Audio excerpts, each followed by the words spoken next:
E aí, pessoal, tudo bem? Beleza? Como é que vai as coisas aí? Os dias estão tenebrosos, muitos estão apavorados, com medo. Temos aí uma palavra de Deus para o seu coração, boas novas, né? Cloroquina aí fazendo efeito, salvando muitas vidas, graças a Deus. O Senhor, com certeza, né? Nos abençoando. A profecia se cumprindo, Trump pedindo aí, né, conselhos para o nosso presidente, boas novas, né? Graças a Deus. Eu tenho uma palavra para você. Tem gente que não tem muita paciência para ouvir a palavra de Deus, mas eu acho que a gente tem que ficar com aquele versículo que diz que a fé vem pelo ouvir e ouvir a palavra de Deus, né? Então, a palavra que eu vou ler para você hoje está aqui em 2 Reis, capítulo 4, versículo 38. O título diz assim, ó: A morte que havia na panela é tirada. E voltando Eliseu a Gilgal, havia fome naquela terra, e os filhos dos profetas estavam assentados na sua presença. E disse ao seu moço: Põe a panela grande ao lume, e faze um caldo de ervas para os filhos dos profetas. Então um saiu ao campo a apanhar ervas, e acabou uma parra brava. E achou uma parra brava, e colheu dela a sua capa cheia de coloquíntidas, e veio e as cortou na panela do caldo, porque as não conheciam. Assim tiraram de comer para os homens. E sucedeu que, comendo eles daquele caldo, clamaram e disseram: Homem de Deus, a morte na panela. Não puderam comer. Porém ele disse: Trazei, pois, farinha. E deitou-a na panela e disse: Tirai de comer para o povo. Então não havia mal nenhum na panela. Aleluia! Glória a Deus! Deixa eu te falar uma coisa aqui. Muitas vezes, né? Aqui foi um período muito difícil que o povo estava passando, e a gente tem mania de ficar, muitos servos de Deus têm mania de ficar, tem um movimento ali, corre para lá, tem um movimento lá, corre para lá, fica comendo tudo em qualquer, né? Qualquer coisa aí que escuta, tem um movimento ali, vai para lá, tem um movimento lá, vai para lá, e fica comendo tudo quanto é alimento que tem. E às vezes acaba comendo coisa que não deve, né? Que se torna um veneno para a alma. E aí, eu quero te dizer uma coisa: cuidado com aquilo que você tem se alimentado, né? Que às vezes aquilo que você tem se alimentado pode ser veneno para a sua alma, pode matar a sua alma, né? Eu sempre cito, nas minhas conversas com amigos, eu sempre cito um livro que eu li, eu dei para os meus filhos, esse livro aqui, ó, não sei se está ao contrário aí para você, mas chama-se Poliana. Poliana é um livro extremamente interessante, porque ele conta a história de uma menina evangélica até. E ele é muito antigo. Até quem fez a tradução desse livro aqui foi Monteiro Lobato, sabe? E ele conta a história de uma menina que era evangélica e que, numa parte do livro, da história,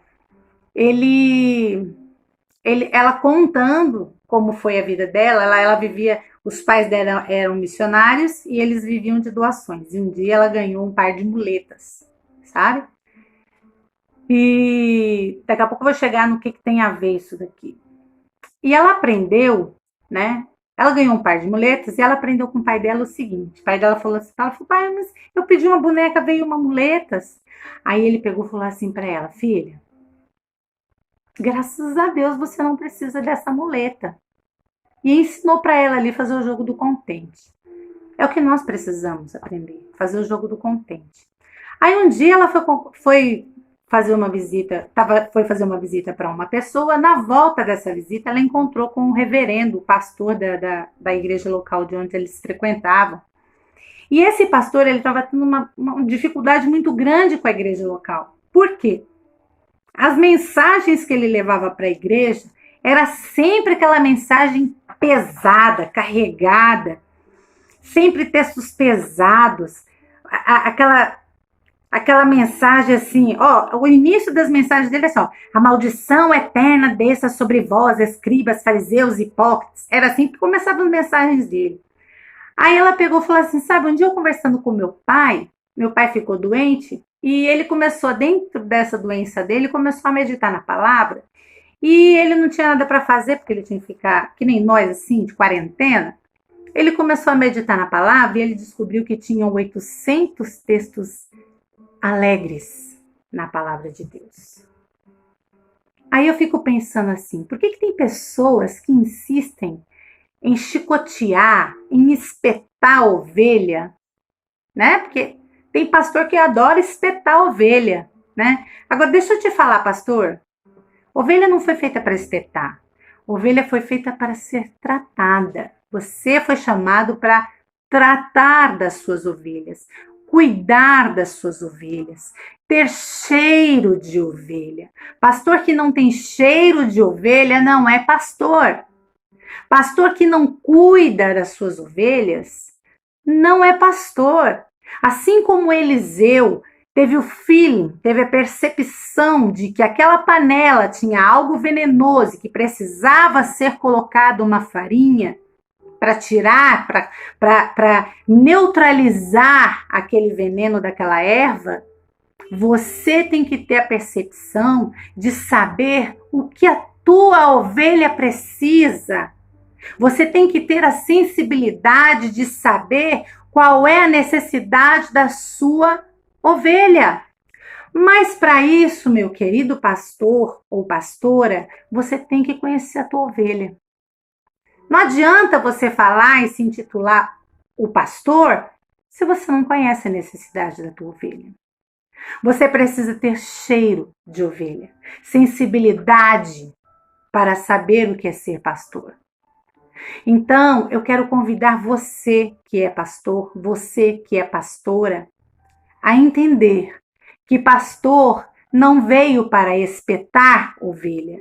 Você tem 800 textos felizes para alimentar as suas ovelhas, para encher as suas ovelhas com esperança, encher e alimentar as suas ovelhas com o poder do Espírito Santo.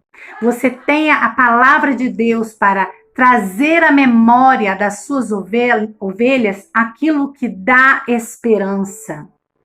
Pense nisto, pastor, antes de você levar aquela mensagem de que ele é o cara, de que aquela palavra de coaching, né? De que ele pode, porque ele não pode nada.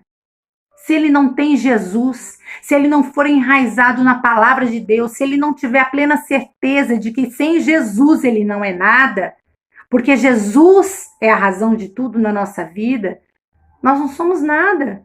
É isso que você tem que entender, senhor pastor, senhora pastora. As suas ovelhas têm que compreender que tudo em nós somos dependentes do poder e da plenitude do Espírito Santo. Nós precisamos ter a certeza e a compreensão de que se o Senhor não for conosco, nós não podemos ir. Se o Senhor não estiver em nós não somos nada nesta terra. Se Ele não for a farinha que neutraliza o mal que há neste mundo, nós continuamos maus. A Bíblia diz, o Senhor é maior do que o que está no mundo, né? Maior o que está em nós do que aquele que está no mundo. Nós somos o sal da terra, a luz do mundo. Nós somos o sal da terra porque nós estamos aqui para causar a sede, para dar vontade das pessoas ouvirem cada vez mais a palavra de Deus.